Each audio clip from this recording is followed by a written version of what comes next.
السلام علیکم۔ کیا آپ جانتے ہیں کہ دنیا میں ایک ایسا جزیرہ پایا جاتا ہے جس میں بہنے والے دریا کا پانی کھولتا ہے؟ اس جزیرے میں پائے جانے والے پودے انتہائی خوبصورت ہونے کے باوجود اتنے زہریلے کیوں ہیں؟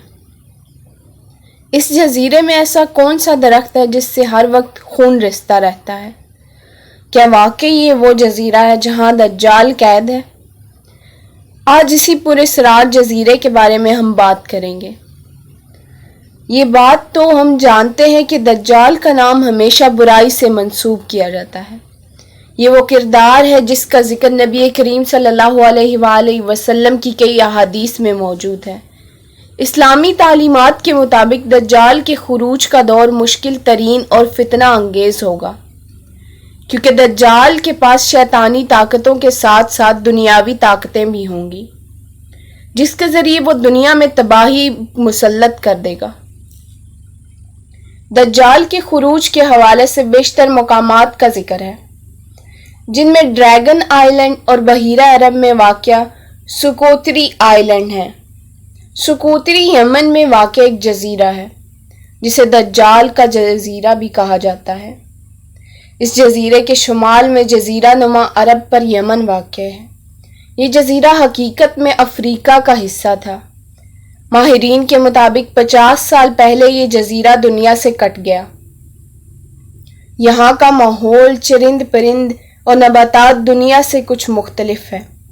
اس جزیرے میں ایک انوکھا پودا پایا جاتا ہے جس کا نام باٹل ٹری ہے۔ اس کا تنا نیچے سے چوڑا ہوتا ہے اور اوپر جاتے جاتے پتلا ہو جاتا ہے۔ اس پودے پر لگنے والے پھول بہت خوبصورت ہوتے ہیں، لیکن یہ زہریلے بھی بہت ہیں۔ اگر کوئی انسان انہیں چھوئے تو اسے گہرے زخم آ جاتے ہیں۔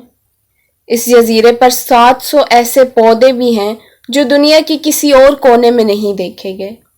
یہاں کی مٹی بہت زرخیز ہے، جس میں بیج اگنے کی طاقت بہت زیادہ ہوتی ہے۔ اس جزیرے میں ایک خاص قسم کا درخت بھی پایا جاتا ہے جسے ڈریگن بلڈ ٹری کہتے ہیں۔ اس درخت کے تنے سے ہر وقت خون کا مواد بہتا رہتا ہے۔ یہودی غرقت کے بعد اس درخت کو بہت مقدس تصور کرتے ہیں۔ یہودیوں کا ماننا ہے کہ یہ درخت دجال کی خوراک ہے۔ اس کے علاوہ اس جزیرے سے تھوڑا فاصلے پر ایک ایسا دریا پایا جاتا ہے جس کا پانی ہر وقت کھولتا رہتا ہے۔ جب ماہرین نے اس دریا پر تحقیق کی تو حیران رہ گئے، کیونکہ اس کا پانی 200 ڈگری فارن ہائٹ پر کھولتا ہے، جو کہ ایک عام کافی کے مگ سے بہت زیادہ گرم ہوتا ہے۔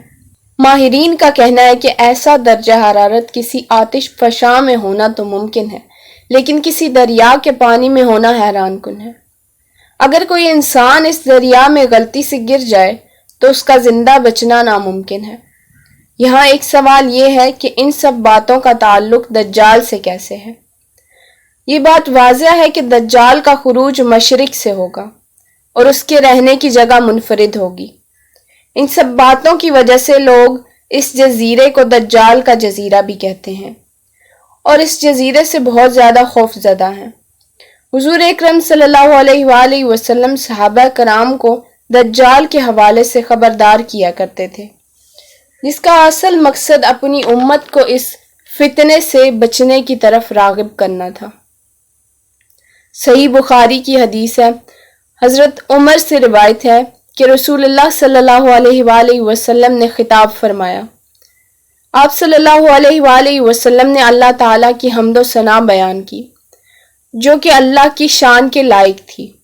پھر دجال کا ذکر فرمایا اور فرمایا، میں بھی تمہیں اس فتنے سے ڈراتا ہوں۔ کوئی نبی ایسا نہیں گزرا جس نے اپنی امت کو اس فتنے سے نہ ڈرایا ہو۔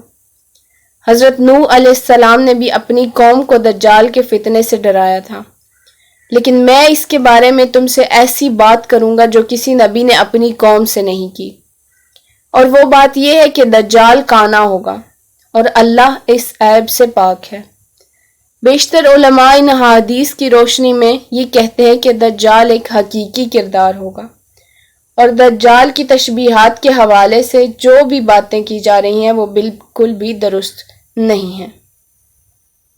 آخر میں اللہ کریم سے دعا ہے کہ ہمارا خاتمہ بالایمان ہو اور ہمیں دجال کے فتنے سے محفوظ رکھے۔